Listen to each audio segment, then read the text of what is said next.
Hello everyone and welcome to another Pyro Gaming video. A few of you have been asking in the comments what I think the best builds are for the subclasses in the game of Destiny. So in this video we're going to start with the Warlock, and we are going to go through each and every one of these subclasses and the builds that I use, the exotics that I pair them with, and why I think they're so great. Now it is worth noting that we are only going to be going over PvE. PvE, not PvP. We are not talking Crucible in this video. I suck in the Crucible. I hate the Crucible hates me. You do not want my advice in the Crucible, believe me. PvE, on the other hand, I can rock that shit. So that being said, we're going to go ahead and kick things off here with the Warlock, and we're going to start with Sunsinger. Now, what I'm going to do, because this video probably is going to run a little long, down in the description, I will put the times of when I start each subclass. So I will have the times for Sunsinger, Voidwalker, and Stormcaller so that you may skip ahead if you don't want to hear one. So, beginning with Sunsinger. This is what I like to call my Sunbreaker build. Now, I call it this because this build is catered to using Sunbreakers. These exotic gauntlets right here give you Helium Cycle. Increases the duration of your solar grenade while gaining an additional solar grenade charge. So opening up this subclass here, we can take a look, and we all know that this has Gift of the Sun, gain an additional grenade. These do not stack. If you are using Sunbreakers, it cancels this out. Your max grenade holdings are 2. Even if you use this, if you don't use Sunbreakers, whatever, you can only hold at a max 2. So if you're using Sunbreakers, do not use Gift of the Sun because you're wasting a perk. Instead, you want to use Touch of Flame. All grenades ignite enemies, causing damage over time. This is fantastic, especially considering that Sunbreakers gives your solar grenade a much longer burn time. You can stack this at a door, enemies will run out, and they will just fall over. It is really funny to watch, and I love it. You want to go ahead and pair that with Viking Funeral. Enemies you ignite burn longer and take more damage. Again, this plus Sunbreakers equals an OP as fuck grenade. Guess that was their failsafe.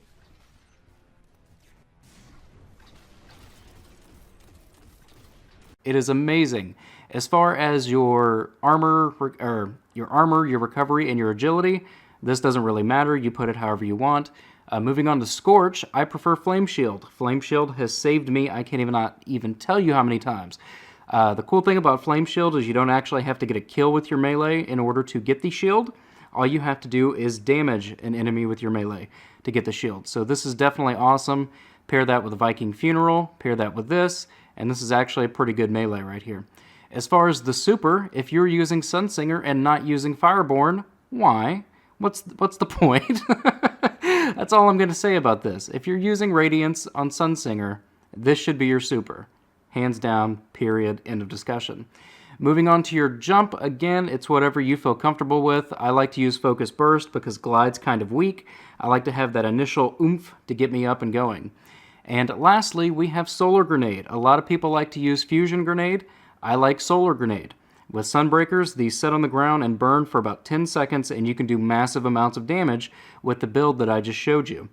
So, let's say that you do not have Sunbreakers. What are your other options?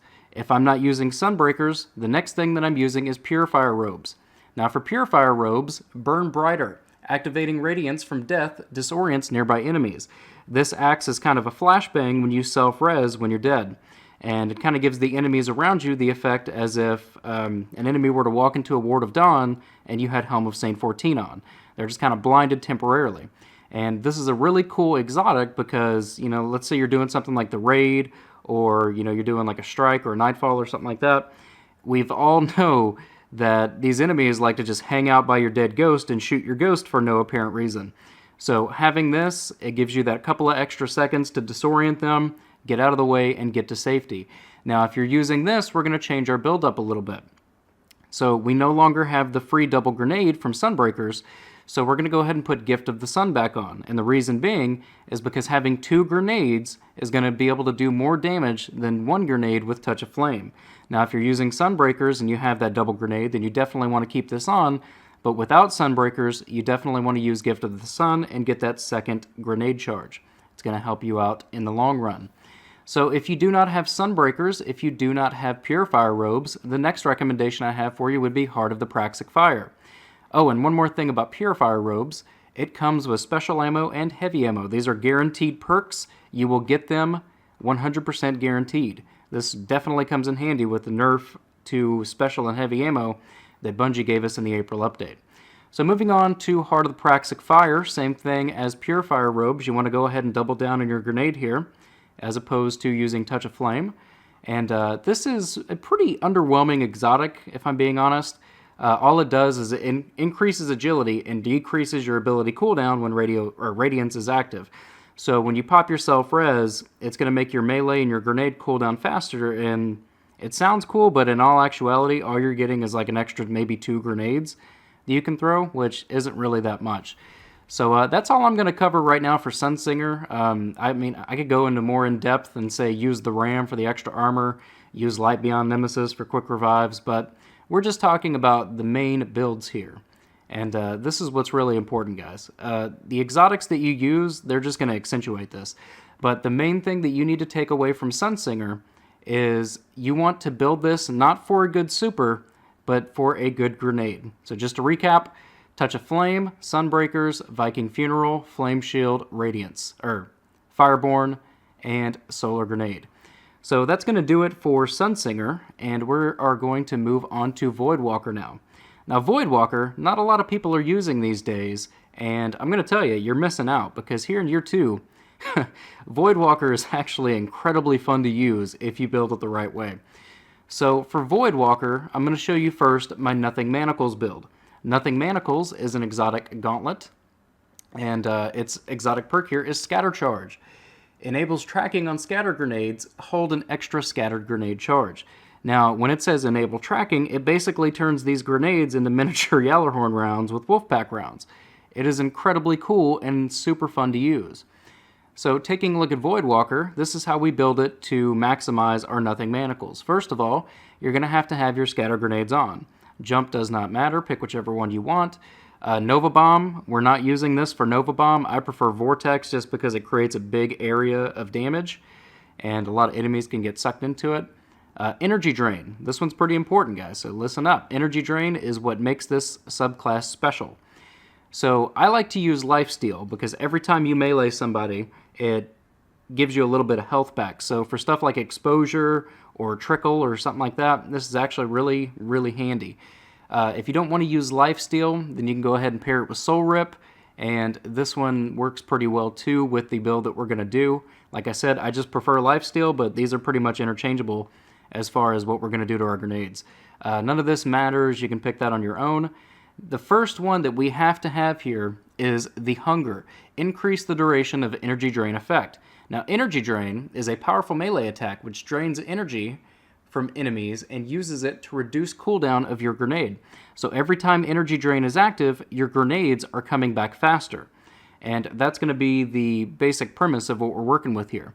So with the Hunger, increase the duration of Energy Drain. I think it brings it from like 3 seconds to 4 seconds or something like that. And it pretty much gives you a grenade every 7 seconds, just with this one perk by itself. So you throw a grenade, you damage an enemy with it, Energy Drain comes on, you get a grenade back in about 7 seconds, give or take. A lot of people like to use Angry Magic, but remember, we're not building this for Nova Bomb, we're building this for grenades. Same thing with Annihilate. Increase the explosion... Wait. Oh my god, I just had a brain fart. Increase the size of explosions created by Nova Bomb and grenades. We're not using explosions because we're using scatter grenades. So this is a wasted perk. So the Hunger is definitely where you're going to want to go. And lastly, Embrace the Void. Killing enemies with Nova Bomb or any grenade trigger Energy Drain and restores your health. So by selecting this, every single one of your Void abilities triggers Energy Drain to get your grenade back faster. Now, when you pair that with Nothing Manacles gives you 2 grenades. So you can literally throw a grenade, get your kill, it'll trigger Energy Drain. That Energy Drain is going to fill back up your other grenade. You throw another grenade, and it's going to fill back the other one. So you're literally you're tag teaming grenades, and it is incredibly, incredibly awesome, guys.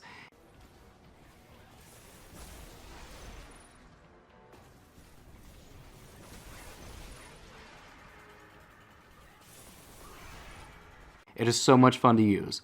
Now, if you do not have Nothing Manacles, there is another build that you can do This one requires Skull of Dire Ahamkara. Now, with the Skull of Dire Ahamkara, you take reduced damage while using Nova Bomb. That doesn't matter here. What does matter is improved energy drain abilities. Now, if you're going to go this route instead of Nothing Manacles, we have to change our subclass up a little bit. So, first of all, Scatter Grenade sucks without Nothing Manacles. So you're going to want to go with Axion Bolt. The reason I say Axion Bolt is because Axion Bolt will seek out enemies and they kill them pretty effectively. All of this we can leave the same, and this we will also leave the same. So that's really the only thing that we're going to change is we're going to put Axion Bolt instead of Scatter Grenades. You can also use Vortex Grenade, but I've had better results with Axion.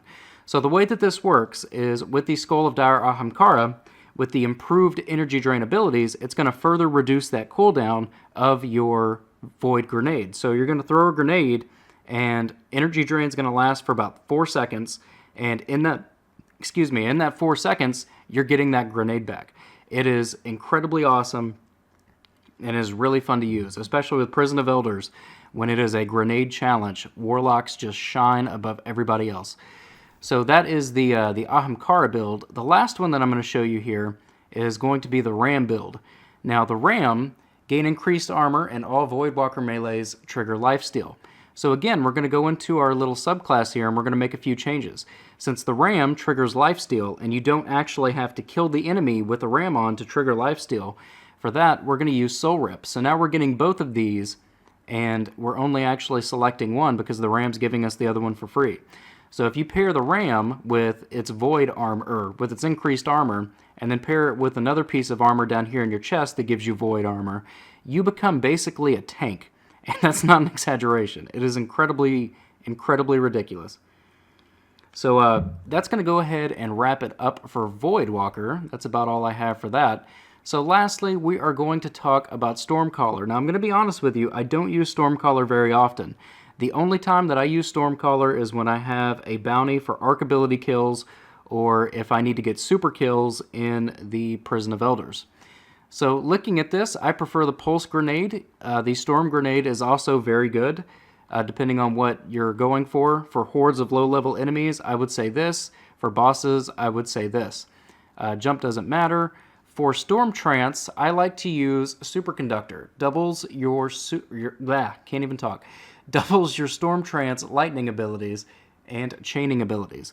So this is going to make it to where you cover pretty much twice the amount of range as you would without this. Some people use Landfall, but we're going to go ahead and pop on our Impossible Machines, and now we have Landfall. So Landfall is a really cool perk to have because it's kind of like the Titan's Fist of Havoc all around you when you call in your super. It will kill any enemies, well, lower level enemies that are standing next to you. It's pretty nice. So having Superconductor and Landfall both are a very, very good combination. So for Thunderstrike, this one, honestly, it's pretty underwhelming. I prefer Rising Storm. Hits with Thunderstrike, charge your super ability and melee energy.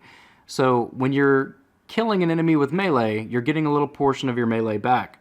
Now this is going to come in handy, especially in like Prison of Elders and stuff like that for melee challenges. Another thing that you can do here is Thunderstrike has greater range and Chain Lightning. Your Thunderstrike chains lightning to nearby enemies. Again, I prefer Rising Storm just because. None of this matters. You can pick that as you want. And over here, we have Transcendence. When cast with full grenade and melee energy, Storm Trance restores your health to full and drains slower. Now, the cool thing about this is it makes this last longer. But one major downside of this is you have to have the consciousness to know not to blow your super until your grenade and melee are full. But if you can get that down, if you can get in the habit of looking down there in the bottom left-hand corner of your screen and making sure that your grenade and melee are full before you cast your super, this is definitely going to pay for itself. It's a great perk. Feedback. Incoming melee attacks fully recharge and intensify your Thunderstrike. This is also another very viable option, but for me, Stormcaller, you're focusing more on the super than the melee or the grenade, as opposed to Sunsinger and Voidwalker, where you're focusing more primarily on your grenade as opposed to your super. So lastly, we have Pulse Wave. When critically wounded, trigger a Pulse Wave and boost speed to your allies. pretty much wasteless, or pretty much useless, guys. Some people like this. I do not. I think it's a wasted perk. I think you're much better off using Transcendence. And lastly, we have Electrostatic Mind. Storm Trance charges faster when allies are near. When Storm Trance is active, nearby enemies take damage. Now, this is really cool. If you paired this with Superconductor and the Impossible Machines giving you Landfall, when you blow your super, you're just going to kill everything around you. And it's definitely fun to use. And in my opinion, this is without a doubt the best way to build this class. Next up, you have Arc Web. Enemies damaged by grenades chain deadly lightning to nearby enemies. This one is not that great, especially if you're using Storm Grenade, because it's going to do that anyway. And lastly, we have Perpetual Charge. Grenade kills, recharge your melee. Melee kills, recharge your grenade. A lot of people use this one if you feel more comfortable with it. If you're going to use your melee and your grenades more than your super, then by all means. But if you want this to be a super class, which is what Stormcaller should be, Electrostatic Mind is the way to go. Now, as far as exotics for this, honestly, there is only one. Impossible Machines is the only one that is actually catered to Stormcaller, but you can go ahead and throw on the Ram if you feel like it, and you still get that increased armor. You just won't be able to use the Voidwalker melee attacks trigger lifesteal, obviously, because that is for the Voidwalker class. But you still get the benefits of the increased armor, and the other option would be to use Light Beyond Nemesis. This helps you revive and be revived your teammates faster. So there you have it, guys. That is my builds for the Warlock. Just in case you were wondering, I keep these in order of what I use them the most. That's why they were like this. Sunsinger is my go-to, especially for raids and nightfalls, because having self-res is just invaluable. It's so much fun. Voidwalker, anything pretty much in Prison of Elders, I'm using Voidwalker, and I'm pairing it with my Nothing Manacles. And unless it's super, then if it's super, then I use my Stormcaller. And every now and then on Golgoroth, if we make it to the Taken round, I'll throw on Stormcaller as well. This does not go in the raid. This always goes in the raid. So anyway, guys, there you have it. If you have any questions or recommendations, I would love to know how you build your class. Drop a comment in the box below and let me know if you do anything differently. Or if you use these setups that I use, let me know how awesome they are, because they are awesome, guys. They are so awesome. But that's going to bring this video to an end, guys. Hopefully you enjoyed it. If you did, click like. If you're new to the channel, click subscribe. And if you're already subscribed, I fucking love you. Thank you for watching. Take care, guys.